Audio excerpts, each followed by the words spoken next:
মা মই আপোনাক কিমান ক'ব লাগিব আপুনি মোৰ বস্তুবোৰ হাত নলগাব বুলি আৰু মই নথকা অৱস্থাত মোৰ ৰুমটোত গৈ আপুনি কি কৰি থাকে নে কিবা চাইগে ক'ৰবাত কিবা কৰি থৈছোঁ নেকি বোলে আপোনাৰ এইবোৰ আদত মোৰ একেবাৰে ভাল নালাগে কি যে অশান্তি আৰু এইখন ঘৰত যেতিয়াৰ পৰা বিয়া হৈ আহিলোঁ তেতিয়াৰ পৰা মানে শান্তিকে থাকিবলৈ পোৱা নাই না অকলেকে কিবা এটা কৰিব পাৰোঁ অনবৰতে আমনি এতিয়া আপুনি মোৰ লেপটপটোত কি কৰিলে নাজানো আৰু লেপটপটো অনেই নোহোৱা হৈছে কিমানবাৰ ক'ব লাগিব আপোনাৰ একেটা কথা এতিয়া যদি মই এনেকৈ কওঁ তেতিয়া আপুনি আকৌ ক'ব বোৱাৰীয়ে মোৰ লগত তৰ্ক কৰিছে বুলি কিন্তু মই যিটো ক'বলগীয়া সেইটোতো কমেই লেপটপটো কোনোবা কিবা এটকা দুটকাত কিনা বস্তু নহয় ন আপুনি যে গৈ পিনে বেয়া কৰি দিলে তুমি তেনেকৈ কিয় কৈছা বোৱাৰী মই তোমাৰ ৰুমলৈ গৈছিলোঁ হয় কিন্তু তোমাৰ ৰুমটো বৰ লেতেৰা হৈ আছিলে তুমিও সময় নোপোৱা সেইকাৰণে ভাবিলোঁ ৰুমটো অকণমান চাফা কৰি দিওঁ ঝাৰু মাৰি মেলি সেই তেনেকৈ ঝাৰু মাৰি মেলি চাফা কৰিলোঁ আৰু তোমাৰ লেপটপটো মই একো কৰা নাই লেপটপটো টেবুলত থৈ দিছিলা মই টেবুলৰ পৰা বিচনাত থৈ দিলোঁ টেবুলখন ধূলা পৰি আছিলে সেইখিনি মচিবৰ কাৰণে বেলেগ মই একো কৰা নাই বোৱাৰী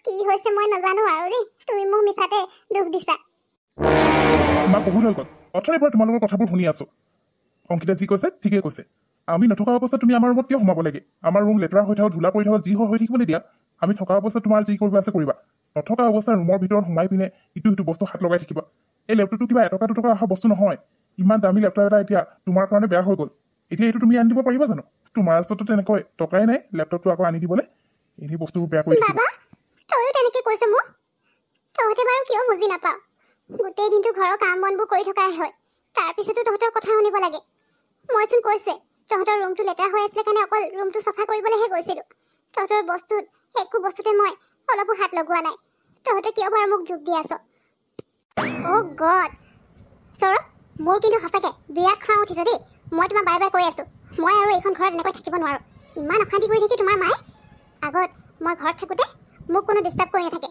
মই মোৰ নিজৰ লাইফত যি কৰোঁ নকৰোঁ মা পাপাই মোক কেতিয়াও কুৱেশ্যন কৰি নাপালে কিন্তু ইয়াততো স্পেচ বুলিবলৈ মই বস্তুটোৱে পোৱা নাই অনবৰতে তোমাৰ মায়ে ইটো সিটো কৰি আমনি দিয়ে থাকিব মানে সেইকাৰণে তোমাক কৈ আছোঁ সোনকালে আমাৰ নিজৰ ঘৰতে লওঁ আৰু তালৈ গুচি যাওঁ ইয়াত মই থাকিব নোৱাৰোঁ অংকিতা তুমি ঠিকেই কৈছা এতিয়া মই ভাবিবলৈ বাধ্য হৈছোঁ এইখন ঘৰত আৰু মাৰ পৰা শান্তিত আমি থাকিব নোৱাৰোঁ অনবৰতে কিবা না কিবা এটা গড়বৰ লগাই থাকে গতিকে সোনকালে আমি নতুন ঘৰ এটা লৈ তালৈ চিফ্ট হ'ব লাগিব মোৰ ল'ৰাইও মোক এতিয়া বিশ্বাস নকৰা হৈছে বোৱাৰীৰ কথাটো নকওঁৱে তাইতো আগৰ পৰাই বেয়া সেইকাৰণে তাইক বিয়া কৰাব নালাগে বুলি কৈছিলোঁ কিন্তু সি মোৰ কথা নুশুনিলে আৰু এতিয়া তাই অনবৰতে মোৰ বিষয়ে ল'ৰাক কিবা কিবি কথা লগাই থাকিব মোক এতিয়া সি একেবাৰে বিশ্বাস নকৰা হ'ল মইনো সিহঁতৰ বস্তুবোৰত কিয় হাত লগাবলৈ যাম কি যে হ'ব আৰু তাই চাকৰি কৰে বুলি তাইৰ কাৰণে মই ইমানবোৰ কৰি দিওঁ ঘৰৰ কাম একো কৰিবলৈকে নাপায় তথাপিও মোক এনেকৈ কথা শুনাবলৈ আহে অংকিতা মইতো নতুন ঘৰ ল'ম বুলিতো ক'লোঁ কিন্তু নতুন ঘৰ ল'বলৈ হ'লে বহুত টকাৰ প্ৰয়োজন হ'ব আৰু তুমিতো মোৰ কথা জানাই তোমাৰ চাকৰিটো ভাল কিন্তু মই আকৌ ইমান চেলাৰী নাপাওঁ নহয় এতিয়া ঘৰটো হঠাৎ লওঁ বুলি ক'বলৈ ইমানবোৰ টকা মই ক'ৰ পৰা দিম মোৰ ওচৰতো সিমানখিনি টকা নাই কি কৰিম বাৰু তুমি টকাৰ কথা চিন্তা নকৰিবা মুঠতে মই এইখন ঘৰৰ পৰা ওলাব বিচাৰিছোঁ তোমাৰ মাৰ লগত মই এনেকৈ থাকিব নোৱাৰোঁ আৰু দেখিছা নহয় আজি ৰুমৰ ভিতৰত সোমাই লেপটপটো হাত লগালে আৰু বেয়া কৰি পেলালে এতিয়া অন নহৈছে ইয়াত কিমানবোৰ ফাইলছ আছিলে সেইবোৰ মই এতিয়া মানে আকৌ ৰেডি কৰিব লাগিব এটা কাম কৰা তুমি ঘৰ বিচৰা সোনকালে আমি ঘৰতে ল'ব লাগে টকাৰ কথা চিন্তা কৰিব নালাগে মোৰ টকা আছে নহয় মই দিম টকা মুঠতে মই ইয়াৰ পৰা ওলাব বিচাৰিছোঁ সিমানে কথা ঠিক আছে অংকিতা তোমাৰ পৰা মোৰ টকা ল'বলৈ বাৰু একেবাৰে মন নাছিলে কিন্তু এতিয়া উপায়ো নাই আৰু তুমি ইয়াত সুখী হোৱা নাই তুমি যদি ইয়াত অশান্তি আছা মইনো কেনেকৈ শান্তিত থাকিম গতিকে তোমাৰ সুখৰ কাৰণে এতিয়া তোমাৰ টকাৰে যদি ঘৰ ল'বলগীয়া হৈছে একো নাই দিয়া পাছত মই তোমাক টকাখিনি ঘূৰাই দিম লাগিলে থেংক ইউ ছ' মাছ অংকিতা হ'ব দিয়া মই ঘৰ বিচাৰিম আছে বাৰু মানুহ এজনক খবৰ কৰিব লাগিব হ'ব দিয়া তুমি এতিয়া খং কৰি প্ৰথমে নাথাকিবা ঘৰ বিচৰা তাৰপিছতে যদি মোৰ খংটো কমে নহ'লে আৰু তোমাৰ মাৰ পৰা মোৰ মানে কৈছোঁ নহয় খংটো নোযোৱাই হ'ল আৰু আচ্ছা হ'ব দিয়া তোমাৰ মাকো আগে সোনকালে খাবলৈ কিবা বনাবলৈ মোৰ ভোক লাগিছে সৌৰভ তই এনেকুৱা কিয় কৰিছ বাৰু সেই বুঢ়ী মাৰক বাৰু এইটো বয়সত তই এনেকৈ এৰি যাব লৈছ মই অকলে কেনেকৈ থাকিম কিয় তহঁতি ঘৰৰ পৰা ওলাই গৈছ বাৰু এনেকুৱা নকৰিবি বোৱাৰী তুমি কিয় তেনেকুৱা কৰিছা মোৰ ল'ৰাক মোৰ পৰা কিয় আঁতৰাই লৈ গৈছা বাৰু তুমি কোৱাচোন তোমালোকে যেনেকৈ বিচাৰা সেনেকেই হৈছে সকলো তথাপিও তোমালোক এনেকৈ গুচি গৈছা মই অকলে কেনেকৈ থাকিম এতিয়া সেইবোৰ আপুনি প্ৰথমতে ভাবিব লাগিছিলে কি কৰিম বাৰু মই এনেকৈ কান্দি দেখা কি লাভ আৰু মই আপোনাৰ ল'ৰাক কাঢ়ি লৈ যাব লোৱা নাই আপুনি আমাৰ এইটো ঘৰত শান্তিত থাকিবলৈ নিদিয়ে আমি শান্তি বিচাৰিতে ওলাই যাবই লাগিব এতিয়া যেনেকৈ যি কৰি থাকিব সৌৰভ তুমি যাবানে ব'লা সোনকালে ইয়াত ৰৈ থকা আৰু কোনো দৰকাৰ নাই নীলে সেই চহৰীয়া বোৱাৰীজনীয়ে কাঢ়ি লৈ গ'ল মোৰ পৰা। অকমানো ভাবি নাচালে এই বুঢ়ী মানুহজনী যে অকলে কেনেকৈ থাকিব, কেনেকৈ কি কৰিব, অলপো ভাবি নাচালে। আৰু মই মোৰ ল'ৰাটো সৰুৰ পৰা তুলি তালি ইমান ডাঙৰ দীঘল কৰি পঢ়ালো শুনালো, নিজৰ ভৰিৰ ওপৰত থিয় দিব পৰাকে। আজি সি মোৰ মাকজনীৰ কথা অলপো নাভাবিলে, গ'লগৈ নিজৰ ঘৈণীয়েকৰ লগত। অংকিতা, ব্ৰেকফাষ্ট ৰেডি হ'ল নেকি? মই মানে এফালে যাব লৈছোঁ, লগৰ এজনে লগ ধৰিছে, অকণমান দেৰি হ'ব দেই। তুমি আকৌ খং কৰিবা নেকি? আজি মানে অফিচ নাই যে, সেইটো কাৰণে ভাবিছোঁ লগৰজনে লগ ধৰিছে যেতিয়া অকণমান ওলাই যাওঁ। তুমি ব্ৰেকফাষ্টটো ৰেডি কৰি দিয়া না, সোনকালে খাওঁ, সি ফোন কৰিয়ে আছে মানে। কি ক'লা? মই এতিয়া তোমাৰ কাৰণে ব্ৰেকফাষ্ট বনাব লাগিব? সৌৰভ, তুমি মোক কি বুলি ভাবিছা? মই এখন ঘৰৰ কাম কৰা বাই হয়, তুমি যে মোক এনেকৈ অৰ্ডাৰ কৰিছা? অঁ, তোমাৰ অফিচ নাই সেইকাৰণে তুমি ফুৰিবলৈ লগৰ লগত ওলাই যাবা, আৰু মই ইয়াত কাম কৰা বাই নিচিনা ঘৰৰ কাম কৰি থাকিব লাগিব। সোনকালে গৈ পিনে ব্ৰেকফাষ্ট বনোৱাগে। মই এইবোৰ ঘৰৰ কাম কৰিব নোৱাৰোঁ, আৰু এইটো মোৰ ঘৰ হয়, মোৰ টকাৰে লৈছোঁ, গতিকে ইয়াত তোমাৰ অৰ্ডাৰ চলালে নহ'ব। সকলো কাম মোৰ মতে হ'ব লাগিব। এতিয়া যোৱা, সোনকালে গৈ ব্ৰেকফাষ্ট ৰেডি কৰা। কি? অংকিতা, তুমি এয়া কি কৈছা? এই ঘৰটো তোমাৰ টকাৰে লৈছা, সেইকাৰণে তোমাৰ অৰ্ডাৰ চলিব? এইবোৰ আকৌ কেনেকুৱা কথা?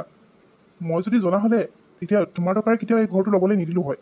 তুমি নিজে কৈছিলা মোৰ টকা নাই সেইকাৰণে তোমাৰ টকাৰেই ল'বা, তুমি অকল মাৰ লগত থাকিব বিচৰা নাই। কিন্তু এতিয়া তুমি এনেকৈ কথা কৈছা যে? আৰু মই তোমাক কেতিয়া ক'লোঁ তুমি এইখন ঘৰৰ কাম কৰা বাই হয় বুলি? সেইবোৰ কথা বাদ দিয়া এতিয়া। আগত কি হৈ গ'ল সেইবোৰ কথা পাতি থাকিবলৈ এতিয়া টাইম নাই। এটা কাম কৰা, বাথৰুমত মই কাপোৰ অলপ থৈ আহিছোঁ ধুবৰ কাৰণে। ফাৰ্ষ্টে তুমি সেইখিনি ধুই লোৱা। আজি অফিচ বন্ধ বুলি ঘূৰি ফুৰিব নালাগে, ঘৰৰ কাম কৰা। কাপোৰখিনি ধুই লোৱা, তাৰপিছত মোৰ কাৰণে ব্ৰেকফাষ্ট ৰেডি কৰিবা। মই অকণমান আৰাম কৰি লওঁগৈ। অংকিতাৰ কথাত কি হ'ল বাৰু? মই ঘৰত থাকোঁতে কেতিয়াও এইবোৰ কাম কৰিয়ে নাপালোঁ। যদিও মই কৰিব বিচাৰোঁ, মায়ে কেতিয়াও মোক কৰিব নিদিলে, সদায় নিজেই কৰিলে।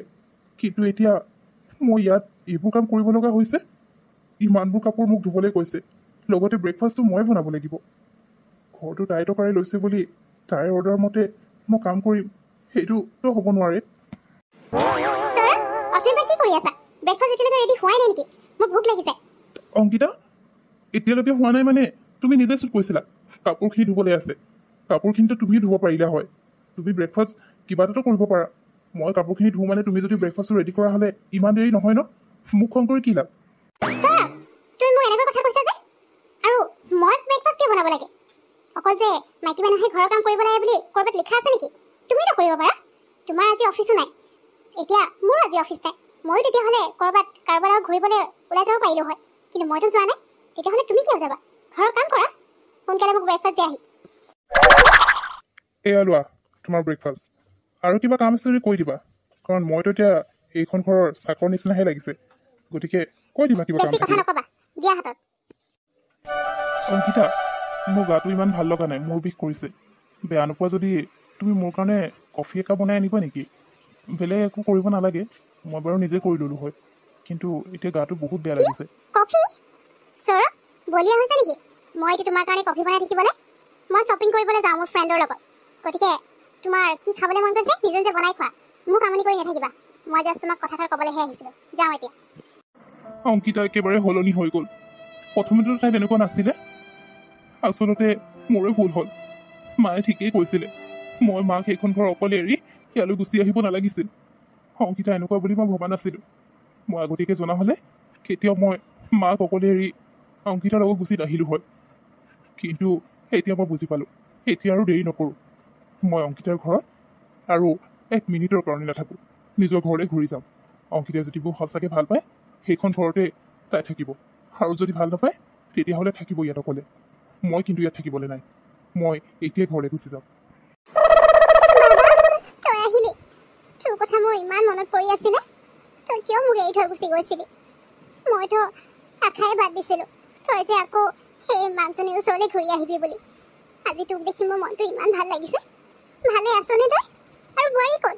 তাই মা, নাহিলে নেকি? মই গুচি আহিলোঁ। এতিয়া আৰু তোমাক এৰি কলৈকো নাযাওঁ। তোমাক এৰি জানো মই ভালে থাকিব পাৰোঁ মা? সঁচাকৈ মই বহুত ডাঙৰ ভুল কৰিছিলোঁ, কিন্তু এতিয়া মই বুজি পালোঁ মা। মা, তুমি মোক মাফ কৰি দিবা। মই আৰু কেতিয়াও তোমাক এৰি ক'তো নাযাওঁ। হ'ব দে বাবা, তই যে আহিলি মোৰ সেইটোৱে ভাল লাগিছে। আৰু বেলেগ একো কথা ক'বলৈ নাইতো।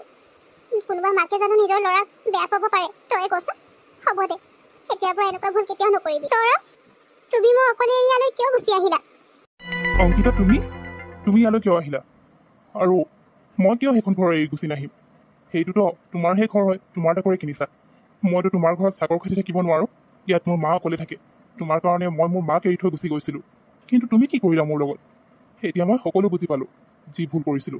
সেইকাৰণে মোৰ ভুল বুজি পালো আৰু মই নিজৰ ঘৰলৈ ঘূৰি আহিলো। কিন্তু তুমি ইয়াত কি কৰিছা? মোক যদি নিবলৈ আহিছা, তেতিয়াহ'লে এটা কথা মনত ৰাখিবা, মই মোৰ নিজৰ জন্ম দিয়া মাক এৰি ক'তো নাযাওঁ।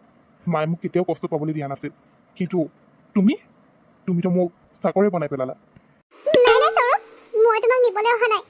ময়ো তাৰ পৰা গুচি আহিলো। সেই ঘৰটো আমি কাৰোবাক বিক্ৰী কৰি দিম, মই মানুহ বিচাৰিবলৈ কৈছো। তুমি এৰি অহাৰ পিছত মই যেতিয়া অকলশৰীয়া হৈ থাকিলো, তেতিয়াহে বুজিব পাৰিলো মই কি ভুল কৰিছিলো। মা, আপুনি মোক ক্ষমা কৰি দিব। আপুনি মোৰ শাহু নহয়, মোৰ মাৰ নিচিনাকৈ মোৰ ইমান কেয়াৰ লৈছিলে, মৰম দিছিল, কিন্তু মই সেইবোৰ বুজি পোৱা নাছিলো। এতিয়া মই বুজিলো, আপোনাৰ নিচিনা মাৰ দৰে শাহু এগৰাকী পাবলৈ সকলোৰে ভাগ্যৰে থাকিব লাগিব। মই তোমালোকক ক্ষমা কৰি দিব নাই মা। তোমালোক যে ঘূৰি আহিলা ঘৰলৈ, যিখন তোমালোকৰ নিজৰ ঘৰ, সেয়াই বহুত। আৰু তুমি তোমাৰ ভুল যে বুজি পাইছা, মোক আৰু একো নালাগে বোৱাৰী। এতিয়াৰ পৰা আমি সকলো মিলি জুলি থাকিম। ব'লা তোমালোক ভিতৰলৈ।